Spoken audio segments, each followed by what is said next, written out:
안녕하세요. 50대 여자입니다. 평생 이런 사연은 저와 관련이 없을 거라 생각하고 살았는데 살다 보니 저에게도 이런 일이 일어나네요. 유튜브를 통해 여러 가지 사연만 듣다가 딸아이의 권유로 사연을 보내봅니다. 저는 평범한 가정주부입니다. 젊은 시절 잠깐 일을 한 적이 있었지만 결혼한 후에는 남편과 아이들 뒷바라지와 집안 살림에 집중하느라 일을 하지 않게 되었네요. 남편과는 고향에서 같이 자란 친구입니다. 어릴 적에 너 다 크면 나한테 시집와라 라고 호기롭게 소리치던 아이가 제 남편이 될 줄 정말 상상도 못했습니다. 남편과 저희 집은 집안 숟가락 개수까지 다 공유하고 있을 정도로 가까운 사이였거든요. 남편은 다정한 사람입니다.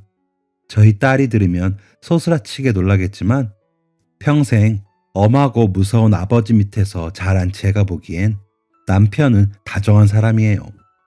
다른 집 남편들은 한 번씩 큰 사고를 치곤 한다는데 제 남편은 한 번도 그런 거 없이 가정에 충실하고 어디 가면 제 생각났다고 선물도 사오는 그런 사람이었거든요. 결혼 생활에 한 번도 불만이 있었던 적이 없고 남편에게 감사한 마음이 크기 때문에 저는 시댁에도 열심이었습니다. 시부모님들은 어릴 때부터 저를 알고 계셨기 때문에 남편이 저와 결혼한다고 말씀드리기 전부터 저를 아기야 하며 아껴주셨기도 했고요. 예쁘다 예쁘다 해주시니 자연스럽게 예쁘게 행동하게 되었습니다. 그런데 저의 그 행동이 영 마음에 들지 않는 사람도 있었나 봐요. 바로 저의 형님들이었습니다. 제 남편은 아들 셋 집안의 막내 아들이에요. 남편의 형제 중 같은 고향에서 나고 자란 사람과 결혼한 사람은 제 남편뿐입니다. 아주버님 두 분은 일하시던 타지에서 형님들을 만나 결혼하셨는데요. 직장이 다른 지역에 있어 멀리서 살고 계셨습니다. 제 남편의 직장도 다른 지역에 있긴 하지만 저의 친정이 시댁과 가까운 거리에 있다 보니 다른 형제들에 비해 자주 찾아뵙는 편입니다. 아주버님 부부들은 멀리 있다는 이유로 찾아뵙는 주기가 점점 길어지고 있었고요. 그렇다 보니 시부모님을 챙기는 일은 직장에 다니지 않고 시댁과 친정에 가까운 제가 맡게 되었습니다. 사소하게 앓으시면 병원에 모셔다 드리는 일, 뭔가 필요하셔서 사다 드려야 하는 경우, 집안의 관리가 필요한데 손이 부족하신 경우에도 말이죠. 저도 사람인지라 저희 집안일 하는 것도 벅찰 때가 있었어요. 하지만 언젠가 시부모님이 저에게 하나하나 연락하기 미안하시다며 혼자 병원에 다녀오셨을 때 마음이 너무너무 불편하더라고요. 그래서 그 이후로는 미안하시더라도 꼭 저에게 연락 달라고 말씀드렸습니다. 저도 아직 부모님이 살아계신데 제 부모님이라고 생각하니 너무 마음이 안 좋았어요. 남편이 일을 쉬는 날이나 주말엔 남편이 친정이나 시댁 부모님을 모두 챙기니 남편에게도 불만은 없었고요. 그저 살아계시는 동안 최선을 다하자 라는 생각으로 모셨습니다. 그런데 시아버지가 사소하게 병원을 찾는 날이 늘어나시기 시작했어요. 저는 의아함을 느끼긴 했지만 연세가 있으시니 잔병 치레가 있으신가 보다 생각하고 가볍게 넘겼죠. 주기적으로 치르는 건강검진에도 별 이상이 없다는 게 대부분이었거든요. 남편과도 뭔가 이상한데 하며 검사를 하면 또 별 이상이 없다는 소견만 나오길 몇 번. 계속된 검사와 이상 없다는 의사의 소견에 아버님도 지쳐가기 시작하셨죠. 병원에 가자고 하면 거부하시는 아버님의 모습을 볼 때마다 마음이 너무 안 좋았지만 점점 체중이 줄어들어만 가는 아버님의 모습에 애가 탔어요. 저도 이랬는데 제 남편은 오죽했을까요? 이 병원 저 병원 다 다녀봤지만 특별한 이유를 찾지 못하다 드디어 아버님의 병명을 알았을 때 저와 남편은 정말 기절하는 줄 알았습니다. 아버님의 병명은 췌장암이었어요. 생존율이 정말 낮은 병으로 유명하고 발견하기 어렵다는 사실만 알았지. 제 주변에서 이런 일이 일어날 것이라고는 생각도 못했기 때문에 당황스럽기만 하더라고요. 왜 진작에 이걸 생각하지 못했을까? 저 스스로도 이해가 안 됐죠. 병원에서는 검사를 진행해도 찾기 어려운 병이니 너무 자책하지 말라며 위로해주긴 했지만 내가 좀 더 빨리 알았더라면 이라는 생각에 죄송한 마음이 커져만 갔어요. 아버님을 병원에 모시고 난 후 이상한 일이 생기기 시작했습니다. 드문드문 걸음하던 아주버님들 집이 병원 문지방이 다를 듯이 다녀가곤 했거든요. 남편은 아버지가 편찮으시니 자주 얼굴 뵈려고 그러는가 보다 라며 좋아하는 듯 했지만 저는 뭔가 느낌이 좋지 않았습니다. 느낌이 좋지 않았던 것도 잠시 큰아주버님 댁에서 제가 모시고 있는 시어머니를 자신들이 모시겠다며 데려가시더군요. 저는 당연히 아주버님들 댁에 안 모실 게 뻔하다고 생각했고 시어머니도 시아버지와 조금이나마 가까울 것을 원하실 거라 생각했기에 제가 시어머니를 모시고 있는 중이었습니다. 시어머니도 자연스럽게 저희 집으로 살림을 옮기셨고요. 몇 안 되는 집이었지만 이제 정리를 마치고 적응하기 시작하셨는데 시어머니를 모셔간다니 어이가 없는 상황이었습니다. 이 모든 상황을 아주버님들 부부에게 이야기했지만 제 얘기는 듣지 않으셨어요. 두 집이 가까이 사니 형님 두 분이 번갈아 가며 시어머님을 모시기 편할 거고 그동안 제가 수고 많았으니 이제 걱정 말고 푹 쉬라는 말이었습니다. 한 번도 시어머니를 모셔본 적 없는 사람들이 어떻게 시어머니를 챙긴다는 건지 의문투성이었지만 아주버님 두 분과 형님 두 분이 저에게 이만하면 됐다. 조금 쉬어라. 우리도 자식인데 우리도 부모님 모실 기회는 줘야 하지 않겠냐. 그동안 부모님에게 죄 짓는 기분이었는데 이제라도 자식 노릇하게 되어서 다행이다. 라는 말을 하시니 안 된다 할 명분도 없더라고요. 아주버님 두 분은 아버님의 병실로 출퇴근하는 남편에게 같은 이야기를 하며 남편을 내쫓듯이 보냈다고 했습니다. 남편은 사람 좋은 미소를 지으며 형님들이 이제야 정신 차렸나 보다. 형님들 말대로 이제 자식 노릇할 기회를 주자 라고 말했죠. 이제 우리도 주말에 여행도 가고 그러자는 남편의 말에 저는 억지로 고개를 끄덕일 수밖에 없었습니다. 그래도 시부모님은 자주 뵈러 가고 싶었어요. 시어머니는 큰형님 댁에 계셨기 때문에 조금 먼 거리를 이동해야지만 잘 계시는지 늘 얼굴 뵙고 확인하려고 했습니다. 가까이 계셨을 때보다 멀리 계시니 마음이 더 쓰였던 거겠죠. 친정 부모님 한 번 뵈면 시부모님 한 번 뵈는 게 저희 부부의 공식 같은 거였는데 서로 떨어져 계시는 시부모님이 애틋해 더 자주 보게 되었습니다. 그런데 이것도 초기에 몇 번뿐이었고 이후에는 점점 시부모님을 뵙지 못하게 되었어요. 시아버지의 병실에 가면 아주버님이 나서서 아버지의 병세가 안 좋아 지금 누굴 뵐 여력이 안 된다고 막으셨고 시어머니를 모시고 있는 댁으로 가기 위해 전화를 하면 형님이 지금 시어머니와 밖에 나와 있으니 돌아가는 게 좋겠다고 말씀하시곤 하셨거든요. 연락 없이 집 앞으로 찾아가면 연락도 없이 집으로 찾아오냐며 호통을 치기도 했습니다.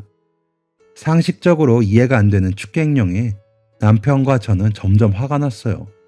하지만 한 번도 형님들에게 큰 소리 내본 적 없는 남편과 시댁에서 큰 소리 한 번 내본 적 없는 제가 아주버님들 부부에게 화를 내기는 쉽지 않았죠. 저희가 크게 화를 내게 된 계기는 따로 있었습니다. 오랜만에 아이들까지 한데 모여서 식사를 하고 있던 주말이었어요. 도란도란한 이야기를 나누고 있는데 모르는 번호로 남편에게 전화가 오더라고요. 남편은 전화를 받더니 벌떡 일어나 옷가지를 챙겨 입고 저를 불렀습니다. 아이들과 함께 빨리 뒤따라 오라고요. 전화는 아버님이 계신 병원에서 온 것이었고 아버님이 위독하시다는 전화였습니다. 저희가 아버님을 찾아뵈면 아주버님 두 분은 아버님의 몸 상태가 좋지 않아 안 된다고 막으시고 다시 찾아가면 치료를 받고 안정을 찾기 위해 쉬시는 중이라 안 된다고 막으셨습니다.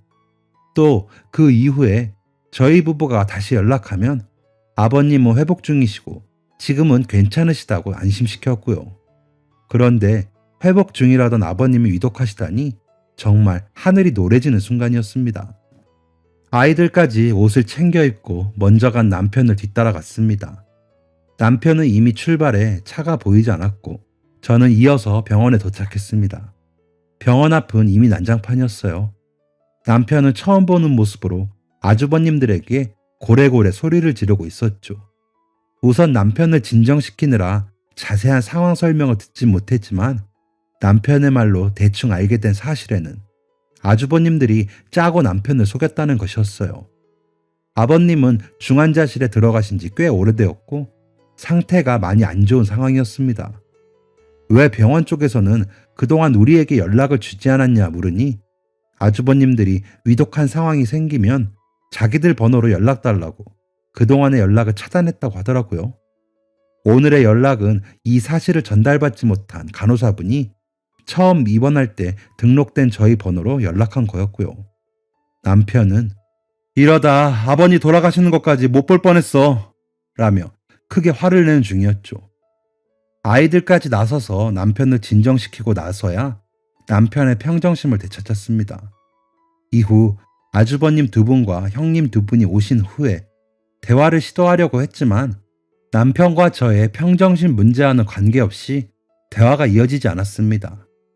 왜 아버지 상태가 안 좋으시다는 얘기를 안 했냐는 남편의 물음에 그게 뭐가 중요하냐, 심각한 거 이미 알고 있지 않았느냐 라는 대답을 하고 치료는 잘 받고 있으셨던 거냐 라는 질문엔 우리가 그걸 알아서 어련히 잘했겠지, 불효자 만든다 며 대답하는 게 전부였거든요.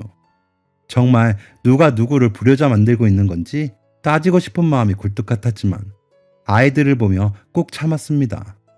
시아버지가 위독하시다는 전화에 급하게 아이들까지 데려왔지만 면회조차 불가능한 상황인지라 저는 아이들과 함께 먼저 집으로 돌아오게 되었습니다. 다 큰 아이들이었지만 그래도 그런 모습은 보여지지 않는 게 낫다고 생각했거든요. 아이들을 태우고 집으로 돌아가는 길에 큰아이가 저에게 질문을 하나 했습니다. 엄마, 할아버지한테도 저렇게 하는데 할머니는 괜찮은 거야?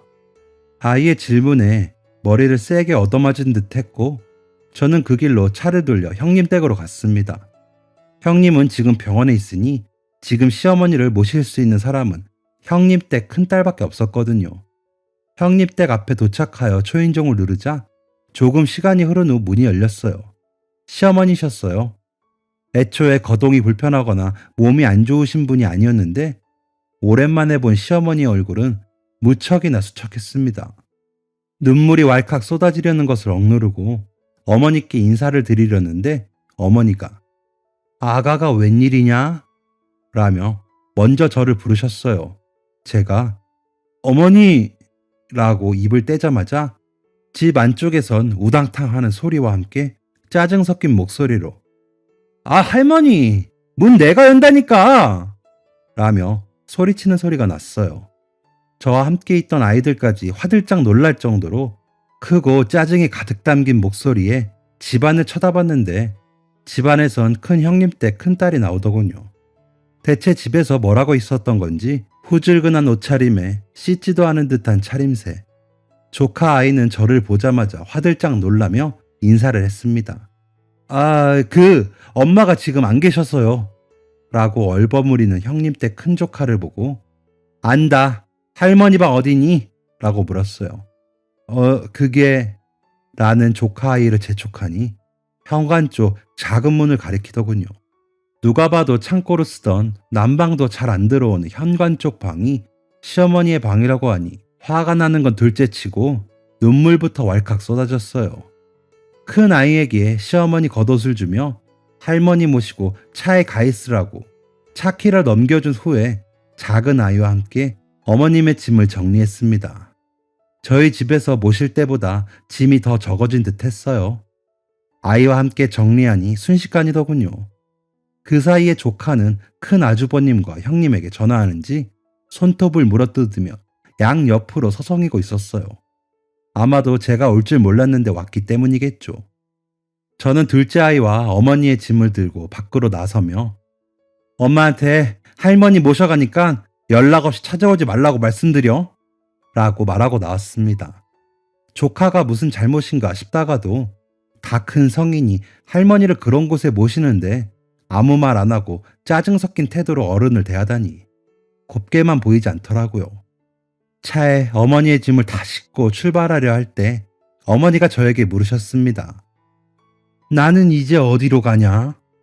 처음엔 이게 무슨 의미인가 싶어 의아했지만 어머니가 당신 스스로를 애물단지 취급하신 말이라는 걸 알고는 너무 마음이 아파 당연히 저희 집으로 모셔야죠 라고 말씀드리곤 차를 몰았습니다. 집에 가는 길에 남편에게 연락을 남겼고 집에 도착하니 남편이 와 있더라고요. 남편은 신발도 제대로 신지 않고 어머니를 마중했습니다. 병원에서의 일은 꽤 충격적이었는지 남편은 한참 있다가 어머니에게 어떻게 지내셨는지 여쭤보았어요.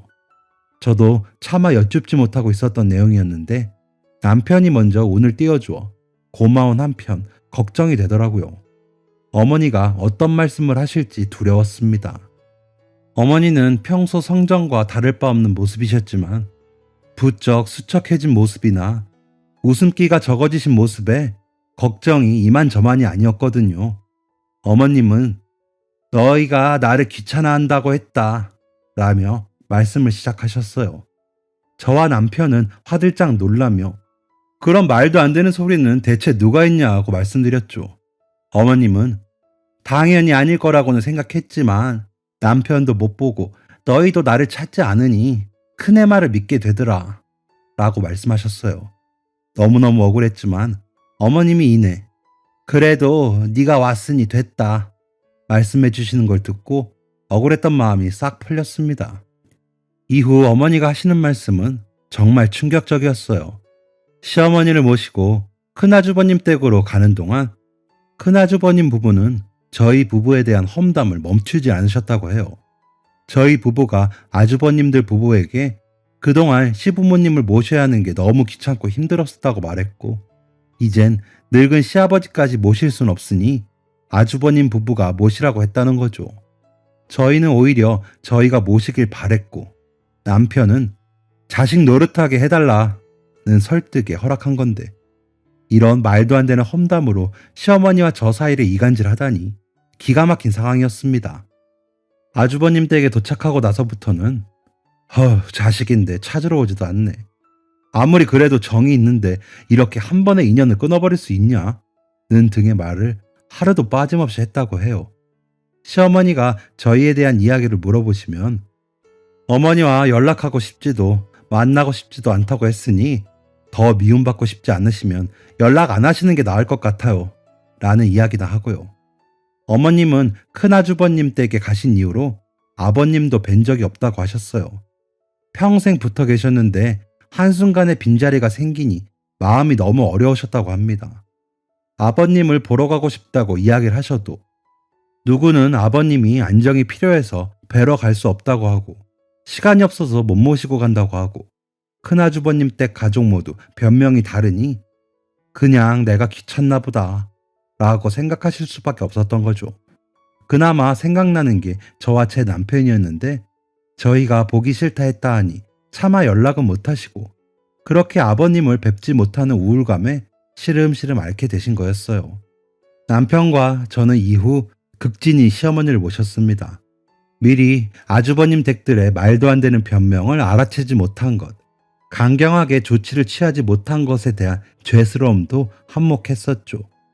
어머님도 저희의 마음을 아시는지 빨리 건강을 회복하셨어요. 다만 아버님이 위독하셔서 면회가 어려운 건 사실인지라 어머님의 요구에도 아버님을 뵙지 못하는 시간이 길어졌죠. 그동안 아주버님 댁에서 다시 어머니를 모셔간다고 예전과 같은 억지를 부리지 않을까 걱정했지만 다행히 그런 일 없었습니다. 그렇게 어머니가 건강을 회복하신 후 얼마 지나지 않아 병원에서 연락이 왔습니다. 아버님이 위독하시다고요. 이번엔 마음의 준비를 하라는 말에 온 가족이 병원으로 향했습니다. 병원에서는 이젠 손 쓸 정도를 지났다는 의견을 표했고 의식조차 없는 아버님을 이제 놓아드리기로 했습니다. 어머니가 충격으로 쓰러지진 않으실까 너무 걱정했지만 어머니는 생각보다 차분하셨어요. 어머님은 아버님의 손을 꼭 잡으시고 한참을 앉아 계셨습니다. 그렇게 아버님은 고통스러운 암에서 벗어나 눈을 감으셨어요. 아버님의 장례를 치르는 동안에는 별 문제가 없었습니다. 문제는 장례 이후 저희 집으로 변호사가 찾아오면서예요. 자연스럽게 어머님의 거취는 저희 집으로 정해졌고 어머님의 새로운 보금자리를 정해드리느라 정신이 없었기 때문에 변호사의 방문은 조금 당황스러운 일이었죠. 보통 이렇게 변호사가 집으로 찾아오나? 라는 의문이 들자마자 저희 집에 들어와 앉은 변호사는 아버님의 유산이 모두 아주버님들 댁에 분할되었다고 말했어요. 이게 무슨 일이냐? 시어머니까지 나서서 물으니 아버님 생전 병원에 계실 때 유언장을 작성하셨다고 하네요. 모든 일의 전말을 알고 보니 이렇습니다. 시어머니에게 했던 행동을 아버님에게도 한 거였어요. 그동안 저와 남편이 극진히 시부모님을 챙길 때는 별 생각 없다가 아버님이 쓰러지시니 이제야 콩고물 안 떨어질까봐 헉했던 거겠죠. 그동안 시아버지를 챙겼던 저희 부부의 노력이 있으니 저희에게 더 많은 유산이 돌아갈 거라고 생각한 아주버님들은 아버님과 저희 부부를 이간질한 거였어요. 유언장 내용을 보니 가관이더군요. 유언장에는 막내 부부는 더 이상 부모를 찾지 않으니 그동안의 수고와 자식, 부모 간의 정을 생각해 홍제동에 건물 한 채를 남긴다 라는 내용이 적혀 있었어요. 저희가 부모를 찾지 않았나요? 오히려 아버님을 만나지 못하게 한 건 아주버님들이었는데 말이죠. 이제야 왜 그렇게 아버님과의 만남을 막았는지, 왜 아버님이 중환자실로 병실을 옮기고 나서야 어머님을 집으로 모시고 갈 수 있게 했는지 퍼즐이 맞춰지더군요. 어머님이 저희 부부와 함께 살면서 아버님을 만나게 되면 지금까지 이간질이 수포로 돌아가니 막은 거였습니다. 정말 유치하고 인간 같지도 않다는 생각이 들었지만 어쩔 수 없었어요. 이미 유언장은 작성되었고 아버님은 돌아가셨으니까요. 사실 유산 상속이 균등하지 못했다는 억울함보다 아버님이 돌아가실 때까지 저희 부부가 아버님을 외면했다는 생각을 가지고 계셨다는 게 더 속상했어요. 할 수만 있다면 저희 부부는 아버님을 찾지 않은 게 아니라 속은 거였다고 말씀드리고 싶었죠. 저와 남편은 유언장과 유산에 대해 많은 이야기를 나누었습니다. 저희 부부는 아직 어머니가 살아계신데 분란을 만들고 싶진 않았고 그렇게 돈 때문에 인륜을 저버린 시댁 식구들처럼 살고 싶지 않았기에 살아계신 어머니와 저희 가정에 집중하기로 했어요. 시어머니는 아주버님들을 찾지 않으셨습니다. 어머님도 아주버님 두 분이 저희 부부와 어머님 사이 그리고 아버님 사이를 이간질했다는 것을 알고 계셨거든요. 어머니도 아주버님들을 찾지 않으시고 아주버님들도 어머니를 찾지 않는 시간이 꽤 흘렀습니다. 저희 부부는 어머님을 모시고 여행도 다니고 취미도 만들어 드리려고 열심히 노력했어요. 또 저희 친정 부모님과 가깝게 지내셨기 때문에 다시 친정 부모님과의 자리도 마련하여서 삶의 활기를 찾아드리기 위해 노력했죠. 하지만 어머님은 날이 갈수록 쇠약해지셨습니다. 몸이 약해지시니 여행 가는 것도 제한이 생기고 모시고 다니는 것도 힘들었죠. 시어머니는 손주들 재롱 보고 저희 부부와 함께 있을 수 있는 것만으로도 효도라고 말씀하시며 만족하다 하셨지만 저희 부부는 영 마음이 편치 않았습니다. 어머니가 할아범이 너네 고생 그만 시키고 오라나 보다 라고 말씀하시는 횟수도 늘어갔어요. 저희 부부는 그런 말을 들을 때마다 제발 그런 말씀 마시라 부탁드렸지만 어머니의 그 말씀은 그냥 하시는 농담이 아니었나 봅니다. 시어머니는 시아버지가 돌아가신 지 딱 반년을 채우시고 잠자듯이 돌아가셨습니다. 한 번도 찾아오지 않던 시댁 식구들은 그래도 사람이라고 어머니 장례식에는 오더군요. 당당하게 상주석을 차지하려는 큰 아주버님 때문에 큰 싸움이 나긴 했지만 장례식도 잘 치러졌습니다. 지역 유지셨던 아버님과 어머님의 소식에 많은 사람들이 장례식에 모여 부끄러운 가족사를 다 밝히게 됐지만요. 장례식 이후엔 사람들의 시선을 의식했는지 아주버님들이 이런저런 해명을 하고 다닌다는 이야기만 들었을 뿐 그마저도 잠깐의 시간이 지나니 잠잠해졌습니다. 시댁 식구들의 소식에 잠잠해진 후 저희 가족은 일상을 되찾기 위해 노력했어요. 시아버님이 쓰러지신 후 시부모님의 장례를 다 치르기까지 시간이 짧지 않았기 때문에 다시 아이들과 가정에 충실할 때가 된 거죠. 뒤숭숭했던 가족 분위기가 정돈이 되고 남편과의 대화를 통해 어머니의 짐을 정리하기로 했어요. 저희 집 한편에 마련해드렸던 어머니의 방을 정리하니 짐 가방 2개 정도의 양밖에 나오지 않더라고요. 옷가지도 정리하고 어머니의 일기장 같은 소지품을 정리 중이었어요. 시어머니는 항상 품에 젊은 시절 자식들과 함께 찍은 가족 사진을 품고 다니셨는데 왜인지 그 사진이 액자에 들어가 있더라고요. 그 액자는 어머니가 다시 저희 집에 돌아오신 후 둘째 아이가 선물로 드린 것이었습니다. 그 선물을 받으시고 지으신 웃음이 저희 집에 다시 오신 후 처음 지은 웃음일 정도로 기뻐하셨는데 왜 사진이 바꿔 끼워져 있을까? 의아해하며 액자를 열었습니다. 혹시 액자에 어머니가 지니고 다니시던 가족 사진과 어머님 사진이 함께 있을까 확인하려고 했거든요. 사진은 남편에게 기념으로 가지고 있으라 할 참이었습니다. 액자 뒤편을 열려고 하는데 억지로 액자를 닫은 듯이 액자 뒤편의 잠금고리가 헐렁했습니다. 톡 치니 잠금고리가 풀리며 안에 들어있던 무언가가 튀어나왔어요. 하얀 봉투였습니다. 저는 너무 놀라서 옆에서 짐을 싸고 있던 남편을 불렀습니다. 액자에서는 사진 2장과 봉투 하나가 나왔어요. 설마 하는 생각을 가지고 봉투를 여니 유서가 맞았습니다. 어머니가 잠자듯 돌아가셨기 때문에 임종을 지켜보지 못하기도 했고 어떤 이야기도 나누지 못했기 때문에 아쉬운 참이었거든요. 반가우면서도 씁쓸한 마음으로 유서를 펼치니 유서에는 놀라운 내용이 담겨 있었습니다. 우선 유서에는 그동안 어머니를 열심히 보살핀 저와 남편에 대한 고마움이 적혀 있었어요. 어떤 이간질을 들었던 간에 그 말을 믿지 않으며 유일한 자식은 제 남편 하나뿐이라고 말씀하셨습니다. 또 어릴 때 시집온 저에게 시부모가 잘해주지도 못한 것 같다며 저에 대한 애틋함도 드러내셨습니다. 어머니는 당신이 돌아가실 것을 미리 알고 이걸 적으셨구나 생각하니 어느새 방아는 눈물바다였죠.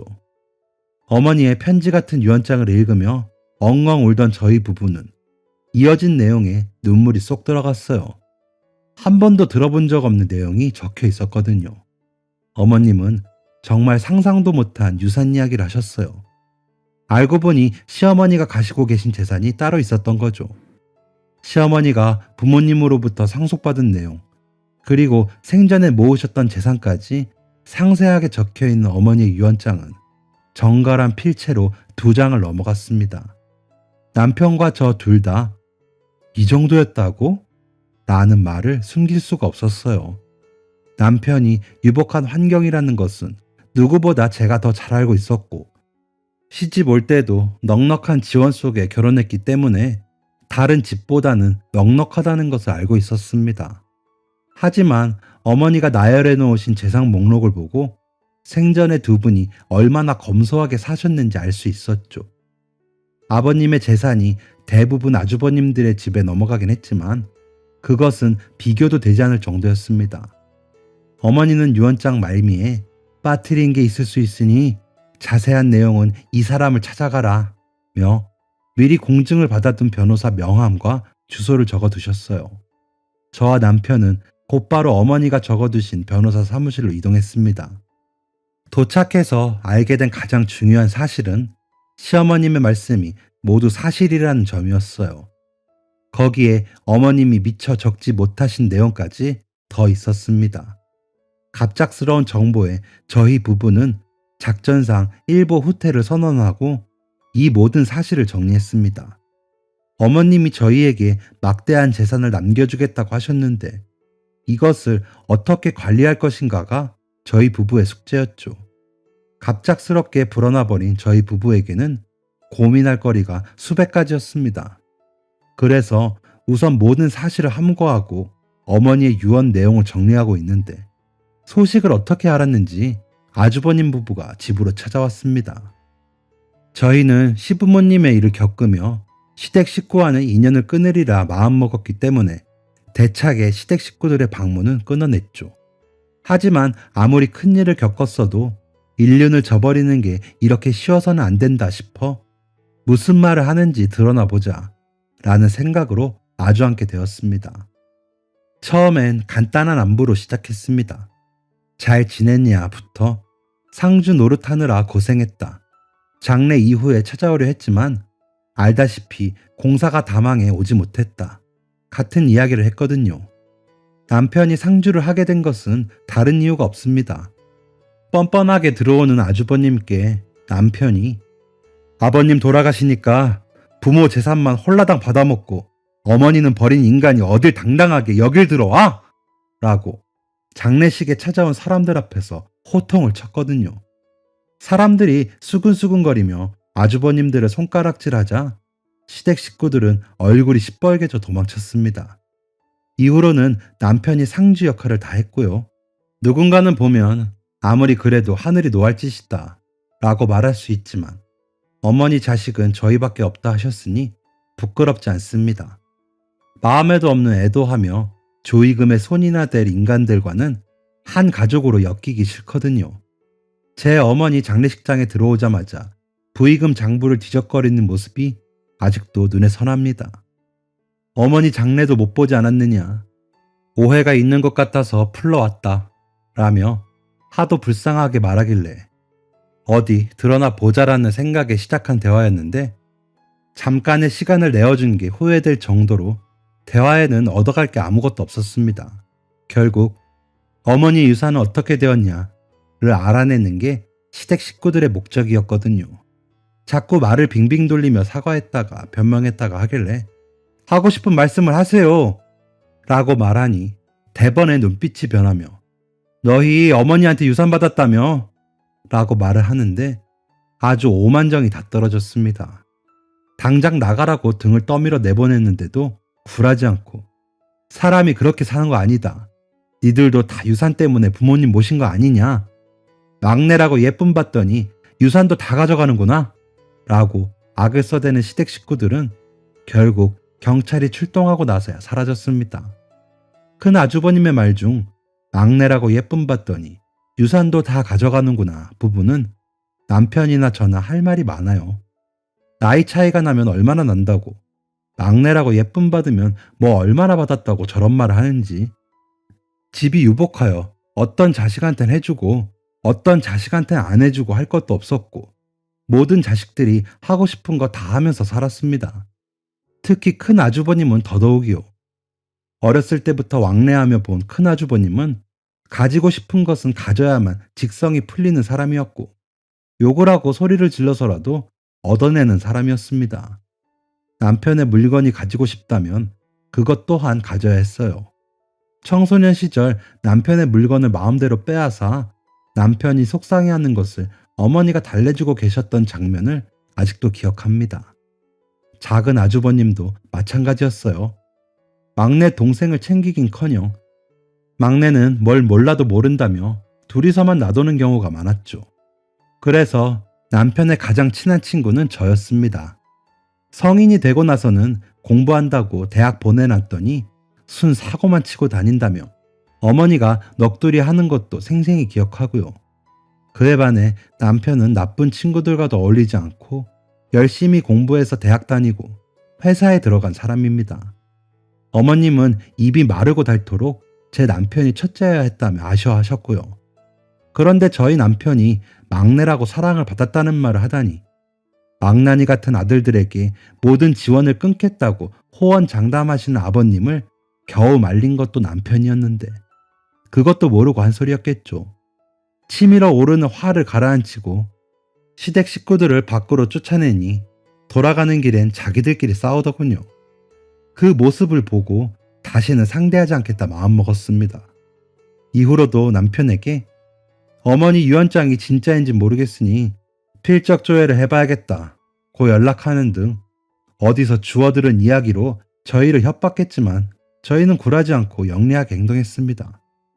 시부모님이 평생을 일구시고 지켜오신 재산을 시댁 사람들에게 뺏기고 싶지 않았거든요.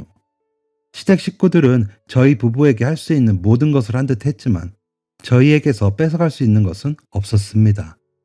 찾아오는 시댁 식구들 때문에 여러 번의 이사를 하게 되었지만 결과적으로 지금은 평온한 일상을 되찾게 되었으니 만족합니다. 이렇게 변한 일상에 적응하고 있던 저희 부부에게 갑작스러운 일이 닥쳤어요. 오랜만에 친정으로 나들이를 갔어요. 저희 가족 모두 편히 쉬고 오겠다는 생각으로 방문한 거였죠. 늦은 시간까지 두런두런 이야기하다가 새벽쯤 잠에 든 것으로 기억합니다. 그런데 자다가 뭔가 이상한 느낌이 들어 일어났어요. 집안에 뭔가 매캐한 연기가 있는 것처럼 느껴졌죠. 저는 서둘러 남편을 깨워 거실로 나갔습니다. 거실에도 매캐한 검은 연기가 가득했어요. 저는 그 길로 아이들과 부모님의 방에 달려갔죠. 서둘러 가족들을 깨워 집 밖으로 피신했습니다. 어디선가 시작된 불길은 저희 가족이 집 밖으로 나서자마자 미친 듯이 치솟더니 활활 타기 시작했어요. 신고를 받고 출동한 구급 대원들의 진압에도 좀처럼 불길이 사그라들지 않았죠. 이 정도 불길인데 온 가족이 대피할 때까지 불이 번지지 않은 건 하늘이 도운 거라며 다행스러워하던 구급대원의 말을 듣고 아, 이건 시부모님의 마지막 선물이구나 라는 생각이 들었습니다. 정말 신기할 정도로 불길이 갑자기 치솟는 것을 보면서 무서울 정도였으니까요. 친정 부모님과 남편, 저, 아이들 모두 털끝 하나 다치지 않은 것에 대해 감사해하며 사는 요즘입니다. 비록 어린 시절 오랫동안 부모님과 함께 살았던 집은 너무 많이 훼손이 되어 더 이상 살지 못하지만 더 좋은 집으로 이사를 가서 모실 예정이에요. 아무도 다치지 않고 새로운 집에서 살게 되었으니 다행이라면 다행일까요? 아, 참고로 시아버님이 물려주신 건물은 그 부근이 유명세를 타면서 동시에 가격이 날마다 오르고 있는 중입니다. 들리는 소문에 의하면 시댁 식구들이 받은 땅은 재개발이 취소되어 땅만 보고 있는 실정이라고 하네요. 아마 아버님 뒤에서 가장 좋은 땅을 얻으려고 노력했을 텐데 저희 집에만 좋은 일을 해주게 되었으니 오히려 감사한 일이죠. 사람이 너무 욕심을 내면서 살면 화를 입나 봅니다. 여기까지가 저의 사연입니다. 제 사연을 읽어주셔서 감사합니다. 그럼 모두 행복한 하루 보내세요. 지금까지 사연 들어주셔서 감사합니다. 사연이 재밌으셨다면 구독과 좋아요를 눌러주세요. 감사합니다. 안녕히 계세요.